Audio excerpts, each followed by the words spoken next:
Do you like a flake, James? I do like a flake. I mean, They've definitely got smaller, though, haven't they? I think everything's got shrinkflation's But a thing, isn't it? It's a real thing.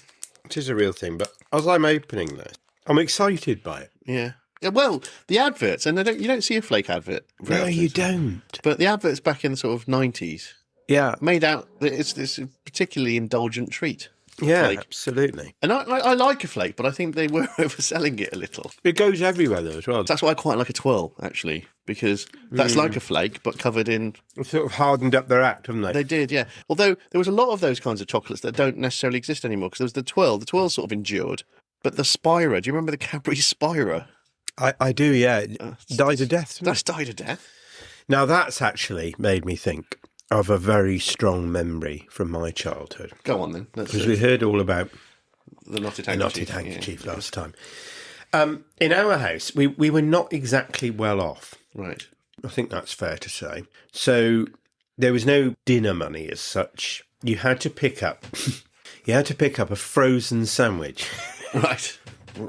My mum used to make sandwiches on a Sunday and freeze them for the week. Now, I've never heard of that. I've never known anybody else's parents do this, and they were vile. Well, yes. Because it's one thing to have a frozen cheese sandwich that would, by the time you were eating it at lunchtime, be okay. But if you had, for example, ham and tomato, I don't know how to call it, the thawed tomato would then sort of become at one with the bread. And then I used to get made fun of. And we used to have a packet of crisps that they were. Do you remember Quick Save?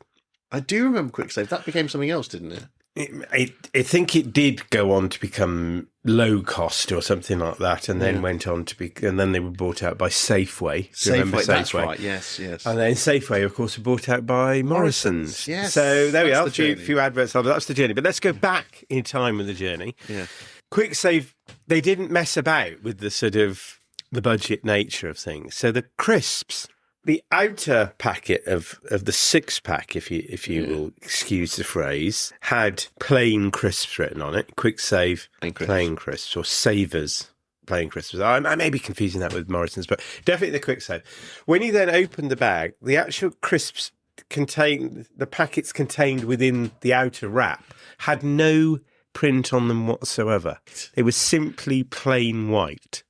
So I had a frozen sandwich that you would hope had thawed, and one of these packets of crisps. But Saturday night, my dad would, after we'd have to get into a Bruce Forsyth show, definitely.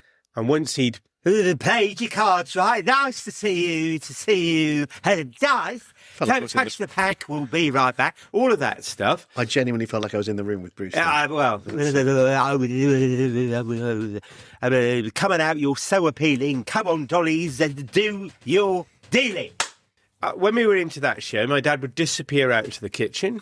You'd hear a clanking of a knife. Something like that. And then in would come what he termed as Saturday nighters. It would be one Mars bar sliced. I mean, sliced as if it was a pate or something like that. A full-size Mars bar? One full-size Mars bar. Not king-size, though? No, not king-size. Standard-size Mars bar. And the plate would be passed around for us to have. And if I put it in my mouth, he goes, savour it. I, to this day, find it astonishing. Much like the anticipation you felt when opening a previously frozen sandwich containing tomato. Let's give our audience what they want and get on with the show. Absolutely. I'm still in counselling for that, by the way. And I would be too if I'd experienced that. Welcome to Ben and James Could Do Better, a show which features two secondary school teachers trying to do comedy. But largely achieving Shakespearean levels of tragedy. Let's start with the customary register bit that we do for some reason. I'm James, and the sound of my voice is likely to be evidence that I'm in the room, but do we have a Ben? Let's find out, shall we? Ben! Sorry, Ben? Are you actually answering, Ben? Yes, what I'm doing is what a lot of students do, which is to say the word hair H-A-I-R, Right. which I don't really understand because it's here. Yeah. And they say it so quickly and in such a sort of deadpan low voice that you can barely pick it up with your aging ears, which is, huh. I get it every lesson. So, I mean, that happens all the time. So another bit that you love, Ben, is, well, you didn't really like it last week, actually. You weren't a fan of the postcards last week. No, I didn't like that one, but I don't think you're going to like this one either. Oh, right. But it is important that we stick to what we've established now is the postcard bit at the start of the episode. Yeah, okay. So I'm going to try and muster up a bit more enthusiasm. I've chosen one for you. I'm going to hand it to you now. Right. And you don't dwell on it. Just say a few things and then we'll move on. Groovy baby. I think that'll do. That'll do. I think that'll do. It does. Yeah. Yeah. Okay. Groovy baby. I wouldn't send that to anybody. Sort of an Austin Powers vibe, kind of pattern that's reminiscent of 60s, but not really. It's more the 90s view of the 60s. It's not the worst thing I've seen, but if they're again supposed to be things that you hand out to students, I wouldn't want to. Inappropriate for a student, I think. Yeah. What have you been up to this week, Ben? Well, I've been tinkering with the car. I do watch an inordinate number of YouTubers who buy old cars and do them up. I have no idea why. I haven't got a mechanical bone in my body. Anyway, enough about that. What did you get up to this last week? Well, I'm surprised you don't remember, Ben, because I was actually with you for the highlight of my week. Oh, yes. Which was when we went to see... That was the highlight of my week as well. Probably better than what you actually gave, but thank you for that because you've given me the story. So we went to High Wycombe to see Blood Brothers. That's right. With some students. The lovely Swan. The Swan Theatre in High Wycombe. And it was a really good production and the students were excellent. And actually, because of all of that, it's quite a boring story. And I think a lot of people anticipated when you and I went on a trip together, there'd be some sort of story to be told. That our colleagues... No, we didn't lose anybody. We didn't lose any. It was all very... Everyone had quite a nice time. And I drove the minibus. It came back in one piece. No issue. Yeah. And it wasn't just like a jolly... Which I think people are sort of, Ben and James off on a trip together, having a bit of a jolly. But actually, I did bring value to the trip because I used to live in High Wycombe, so I was able to... You really added value, I thought, to that. I added a lot of value. So It was lovely, but it's actually made quite a dull story for the podcast, so I can only apologise for that. Well, we did meet the actors, didn't we? We did meet the cast. And again, that was good, but I'm not sure that's an interesting story either. Okay, on with the show. You might not be aware of this, Ben, but this is episode 7. And I know you don't like the countdown, but I think it's important to point out that last week was episode 6, and this week is episode 7. Thank you. Revelation. So, I mean, my maths is poor, but I mean, I can cope with that. I think you need to listen to that again. 6, 7. Oh, no. It would be wrong of me not to have done that because I'm sure you've experienced it. I can't stand it. I don't get it. Well, I do get it. I understand it completely. I don't get it from a humorous point of view. What's your understanding of it then? Do you understand it? It was some sporting reference, I believe. Is it basketball? Something like that? It is related to basketball. I'm going to tell you the story now of 6-7 because I think some of our listeners will be perplexed by it and I want to shed light on this for everyone. Right, yeah. So it started with the lyrics in a song called Doot Doot by an artist called Skrilla. Yeah, there's no danger of me listening to that. I've never listened to it. I've not done that much research. Give me The Cure or David Bowie any day of the week, but not Skrilla, did you say? Skrilla. Doot Doot. I love the way we did that as real old men. Yes. Even the way you said doot doot. Yes, I imagine that's how he says it. I should imagine it isn't. No, probably not. And that was released on the 1st of December 2024, if you wanted that level of detail, which looks like you did. And by January 2025, content creators, which is what we are now, believe it or not, we're content creators, but some other content creators that weren't us, on the TikTok... Yep. Which we're not on. We're not on the TikTok. We're on a lot of social media. We're going to get onto that later. They started using that song over some videos, but predominantly, as you said, basketball-based content. Yep. Then it became associated with a 6'7" basketball player called LaMelo Ball. God, this is boring. Isn't it? But it took off when a footage of a young boy at a basketball game was shouting 6'7". But why would it take off? I don't know. Why would that take off? You know, if later on today I go outside and I go, 2-3, that's not going to take off, is it? No. And if it did, there'd be nobody more perplexed than me about it. I don't understand it. I don't like it. No. It's stupid. So I've had some fun with it in some maths lessons. Not that I think it's that funny, but asking questions like 42 is the product of which numbers, and the answer obviously being 6 and 7, Yes. gets such a perplexed reaction out of my year 11 class.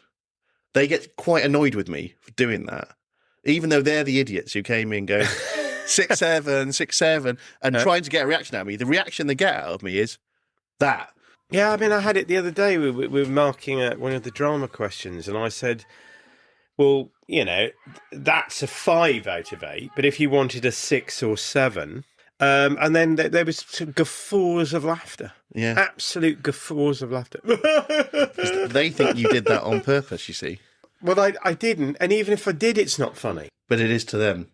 And I suppose... Anyway, the other significant bit about this being episode 7 is that should we successfully manage to record this, which is by no means a given.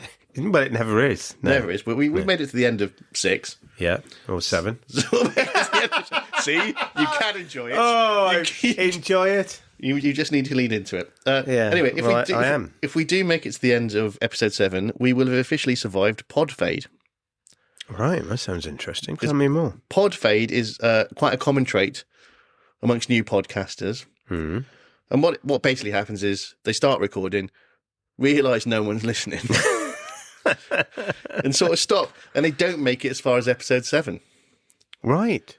So this is a sort of pivotal moment, is it? If we get past this, we've made it past the first stage of pod fade, which is good, isn't it? Will we be able to describe ourselves as pod fade survivors? I think there's several stages of pod fade. So right. First phase pod fade. We've survived survivor. first phase. Yes, I think we could do that. Yeah. Only if this episode goes out. If this episode makes it to air, Yeah. so to speak, we'll have survived the first stage of pod fade. We made episode 7. So that's exciting, isn't it? Yes. And it's also significant, this episode, not for being number 7, but this is significant because this is the first episode we've recorded since we actually launched the show. So the first 6 we recorded before we'd actually released any of these episodes. So we didn't know anything about what would happen. We just were kind of quite hopeful, and we made these things and then we put them out there. And now... Gosh, aren't we brave? Yes, I feel brave. And we're sitting... But, this is the first time we've stared at each other across this double bed. Yep. With some feedback. Some actual... We are, I would say we're no longer aspiring podcasters. We're actual podcasters with actual listeners. As long as we don't fade after this one. Well, yeah, I mean, at the time of recording... We haven't faded, have we? We haven't faded, and people have listened to the episodes. Yeah, so thinking about that then, I mean, we've had quite a bit of feedback. I think we ought to share some of that, don't you? Well, yeah, that's what I thought. I thought, rather than going through one of my fun lists that I like to find on the internet. Oh, there'll be plenty more where that came from, I'm sure. Yeah, we'll definitely have to pivot back to that. We'd like the listeners to send some in. That would be fantastic. I want people to be writing in and contributing to the shows. That's called a call to action. Now, most people traditionally leave that to the end of the episode. Well, why not do it in the middle? I like your... We're not everybody. Your maverick approach is appreciated. It's inspiring, isn't it? Anyway, but I do still think it's helpful to have a list, although I haven't gone on the internet to find a list. So I made a list. Right. It's my list of things that I've noticed since becoming a bona fide podcaster.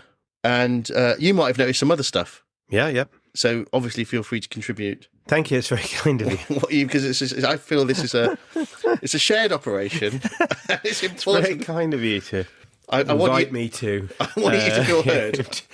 To be part of this. Thank you so much. I want you to feel part of it. I do. But if we start with what I've noticed, and then you just interrupt as you're prone to do anyway, we'll see where this takes us, because it feels like a deviation from what we've previously done, and I'm a little worried that without the structure of a badly put together list about something like sort of Well, stuff let's not become a self-fulfilling prophecy. No. So let's go. Okay, so what have I noticed? I'm sure you're curious to know. I am. Number one, I have now realised why secondary teachers don't make podcasts and why it's predominantly been our primary counterparts that have been largely making the podcasts. Okay. Why's that? Well, because primary teachers teach primary age children. Oh, yeah, yes. And I think they're not that interested or able to access the output of the primary teacher. And even if they could, wouldn't be interested. No. Right. Whereas, and I'd forgotten what even though we work with them every day, I'd forgotten what secondary students are like when making this. I thought the biggest issue would be colleagues not liking it, or I thought that would be colleagues and maybe no. Whereas we've had lots of people coming up to us going, "Oh, sir, I love your podcast," and I'm serious when I say that. I'm not saying it's to sort of boast. And I'm thinking, you're not the target audience. Not at all. How has this happened? What I particularly like is the fact that the children have come up to us and going, I've watched your podcast. Yes. I've watched your podcast, is what they're saying to me. I've watched it. It's impossible. You can't at this moment in time to have watched it. No. So what are they saying? I suppose they mean they've played it on their device. No, they don't mean that. They mean they haven't listened to it. They haven't listened to the actual podcast. They're not included, I don't think, in the statistics. The vast majority. They've looked at bits of video. They've looked at the little clips that we've been posting to the Instagram, mainly the Instagram, to be fair. So they've watched the podcast. They've literally watched what is a still of us with a sort of a wavy line saying, well, basically, because those are bits of the podcast that I've deemed to be the funniest bits, but it's been quite hard to find 30-second clips that are that funny. Which doesn't say much for us. It does. Well, it's because often there is a funny bit in there, but then one of us will just sort of ruin it by interrupting the other one or something like that. Oh, gosh, we'll have to get better at that, won't we? We do that quite a lot, which I think is okay on the extended play. It doesn't really matter. The long play, the full format episode. If we sort of talk over each other a bit there, that's okay. That's what podcasters do. Yes. When we're part of that fraternity now. Yes. And but we need to think going forward more in terms of what can be clipped up. The kids have absolutely gone nuts, haven't they? Yeah, they've loved it. They're coming up to us. I had a year 7 boy ask if he could be high-fived and then if I would sign his bag. I mean, that's extreme, isn't it? And I said, I'm not signing your bag. You must be joking. Can you imagine the parent when they get home? What's this? Now, what's been interesting is that some of the kids have been so loyal to the show, they've actually been promoting it to their families. And I've had feedback such as, oh, my mum really likes it. That's... Yeah. So, essentially... But what about the actual target audience? Well, I mean, that's... As in our colleagues and adults, generally speaking, around the country. It's almost as if you've read my mind, because that's point 2. Point 2 on my list that I made is that I've entitled it, Mostly Our Colleagues Don't Care. Well, that's true, yeah. The kids have got behind us, but quite a lot of the teachers we work with really couldn't care less. I expected to walk into the staff room the day episodes 1 to 3 launched. Yeah. And expected almost a round of applause or, some sort of event. And what we actually... Well, that definitely didn't happen, did it? We didn't walk into a deafening round of applause. We walked in largely to indifference. That's no different to usual. What I like are the teachers, though, and a couple of teachers have come up to us, me and you, I think, certainly it's happened to me, have come up to me and said, I've listened to your podcast. And then stop there. I've listened to your podcast. Yeah. That's not feedback. It's not feedback, no. No. But my favourite ones are the ones that have told me they're working their way through episode 1. It's not supposed to be some sort of endurance test, is it? My response is universally, well, you don't need to. It was 30 minutes. If you sort of open your ears. So they have to make what they're having to bite it, sort of go through it in chunks, I suppose. Yeah, but this I could do 5 minutes, but no more. Exactly. And I just feel like if it's that hard, it's fine. It's fine. Yeah, it's not for you. Push yourself. It's not. If it isn't for you, it's not for you. If you're listening to this now and this isn't for you, that's fine. If you can listen for 60 seconds, though, it's better before you give up, because that counts on our stats. Yeah. Because which brings me on to point 3, actually. The stats have become a bit of an obsession. Well, more for you than for me, but I'm just totally underwhelmed by them. Well, you are, but what I'm saying, and I'm not overwhelmed by them. I'm not going, wow, we've made it. But literally every time I see the downloads go up, I get like this dopamine hit. The day we launched the podcast, most people didn't know there was a podcast. No, that's true. That's true. And when you I look accept on that. the Spotify and the Apple Podcasts and all of those different places where you can find Ben and James Could Do Better, but when you look on those platforms, you will find there's quite a lot of podcasts. There are, in fact, worldwide, millions of podcasts. Is it a saturated market? It's an incredibly saturated market, and we are what is oft referred to as a niche podcast. So I want to be best breakthrough artist of 2026. Yeah, I mean, realistically, that was never going to happen in week 1, 2, 3, or 4. No, that's or true. 5, 6, 7, or 8. So, unfortunately, your expectations were unrealistic, which is why you're disappointed by the statistics. However, the statistics have actually been quite encouraging for, and I need to reiterate this, Ben, for a new podcast. They've been all right for that. Yeah, they have. Well, that does actually bring us on to our social media strategy, because we don't actually know how to promote the show at all. Neither of us know how social media works. And it's been sort of quite overwhelming. I sort of overdid it at the beginning because I set up an Instagram account and a Facebook account and a blog and an X account. You did, and you were very good. Well, I've done all these things. So now we've got an Instagram account which is full of audio clips on which we're mostly being followed by teenagers. A Facebook page which has exactly one follower, which is possibly worse than having no followers. And this person that's following us seems like a pleasant elderly lady who's quite clearly based in the USA and can't have any interest in any of this. We have 5 subscribers on our YouTube page, which I'm not sure is much better than having none. And we've got absolutely no followers on X, but I did largely give up on X on day 1 because I just don't like it, really. The blog has got a couple of posts on it, and I might keep updating that, but I think at this point that's just for my own amusement and not for anyone else's. Well, clearly. yes, but, I've had a couple of likes, actually, on that. This is depressing. Well, no, it is because we don't understand, but we have pivoted on this. We've started making some videos, so hopefully they will be better received. So come on then, James, as the master of the sort of social media, what's the feedback telling us from our listenership? Well, we've actually had some 5-star reviews. Where were they? On the Spotify. Oh, right, okay. And on Apple Podcasts, that page. The Apple Podcast reviews are quite hard to find because Apple's quite interesting and you can only find them on the GB Apple Podcasts, but we're available internationally on Apple Podcasts, but the reviews only feature on the British version of that. Right. But okay. 5-star reviews on Apple and on Spotify, and a written review on the GB Apple Podcast page. Right. They've entitled it Light-Hearted and Wry Humour. Right. Okay. 5 stars. Yeah. Originally 2 stars, that one, but I think that was a mistake because they've gone back and changed it to 5 stars. And it says, this is what the review says.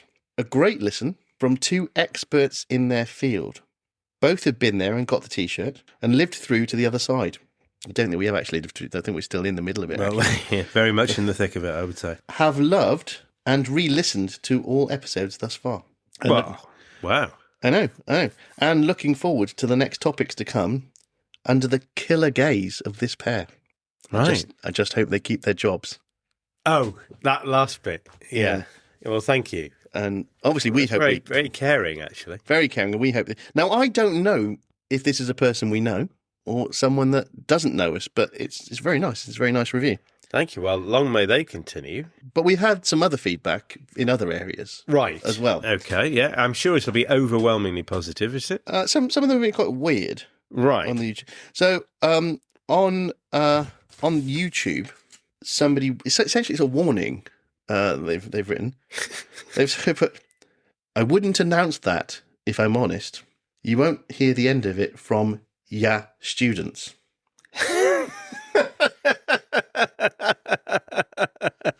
So how do you interpret that? I think they possibly are saying, as secondary teachers, making a podcast and promoting it is a bad idea because we teach secondary age students and they'll be aware of it and they'll keep on going on about it. Well, yes, we've already fallen foul of that one. Unfortunately, yeah, the horse is bolted on that one. So, it was actually good advice. It's just we didn't get it in time. By the time we got it, it was largely useless advice. Yeah, so thank you to whoever that was for that advice. That's great. And then most of the feedback's been on Instagram. I don't understand all of them, truthfully. Right. Could you give us a bit of a flavour? Somebody asked if we'd remove their detention.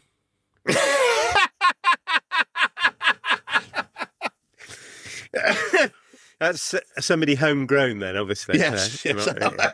Obviously, we would never do that. Well, no, it's an outrageous request, I may say as well. That same person asked if we had an OnlyFans page because they'd like to support us. Right. No. There's no danger of that. No. Don't need to worry about that.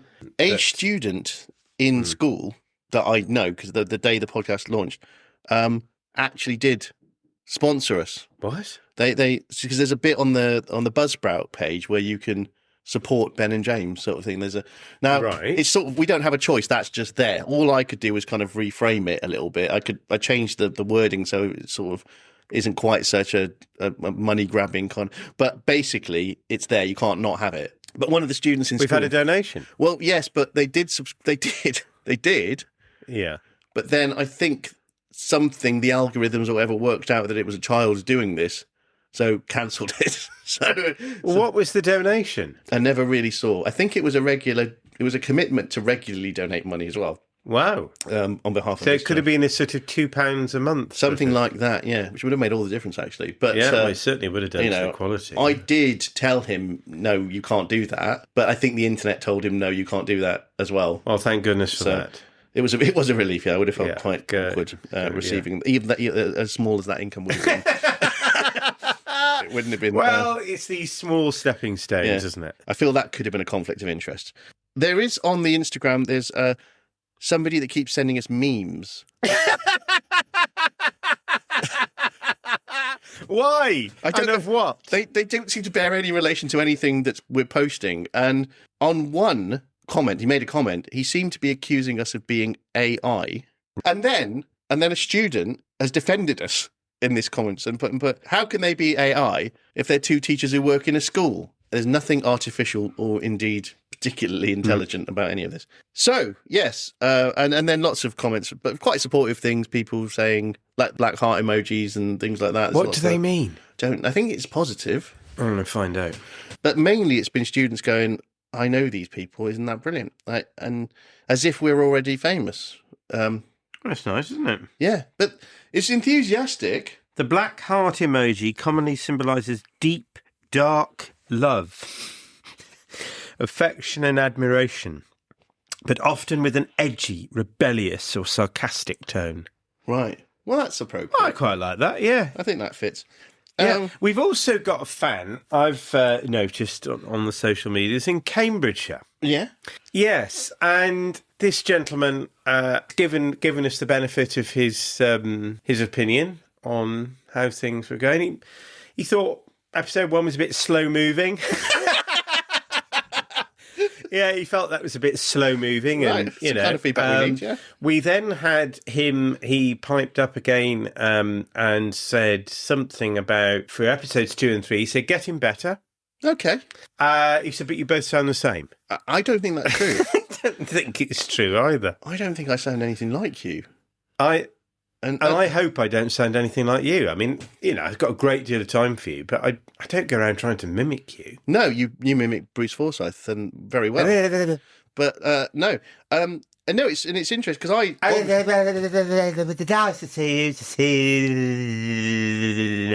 Excellent. I'm pleased you've done that again.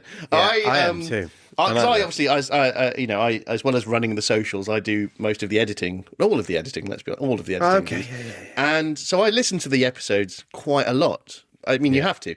So you can't edit something if you're not listening to it. And I can categorically say we sound different. It's very easy to identify which one of us is speaking. It's really clear which one of us is not being funny. It's obvious. You're not thinking which one was just not funny, then. Yeah, it's obvious which one isn't being funny. But it's been. And I think at this moment it's both of us. It's been a weird time to be us, me certainly, but I imagine you too. I think it's been quite good fun making this. Yes, definitely. I can agree. But it has been simultaneously overwhelming and underwhelming. At the same time. Yeah.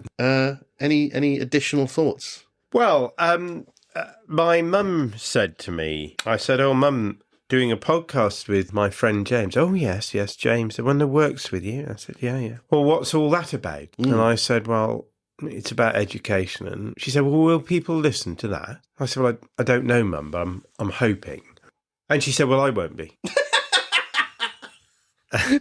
I mean, look, I'd rather that than she works her way through episode 1. Well, she's not a lady who's up for enduring episode 1, 2, 3, 4, or indeed any subsequent episodes. Well, I think that was the bell, wasn't it, James? I think we might just have been saved by the bell. Yes, I think so. But what I would like to end on is thank you for the feedback so far, and thank you genuinely to people who have endured it, as one of those people in school said, or genuinely listened and given feedback. We would like people to like and subscribe. It'd be great if you could get the clips out to your networks and spread the word about it, and we will be back on it in terms of hammering through a comedy list linked to another aspect of our wonderful job of teaching. And James, I hope you'll be there too, won't you? I expect I will turn up, yeah. I've quite enjoyed it, actually. If anyone listening to this, and I think we did put a call out last week, so possibly by the time this goes live, we'll have had some feedback from our listeners already. But if that hasn't happened yet, and we have still got listeners, God bless you, if you'd like to contribute to the show and have us read out some stuff that you've sent in to us and make fun of it, that would be great. We'd really like that, because it's a lot of work trying to find stuff on the internet, and I don't want to. I want you to do it. Can you do it for us, please? Please. And until next time, bye-bye. Bye.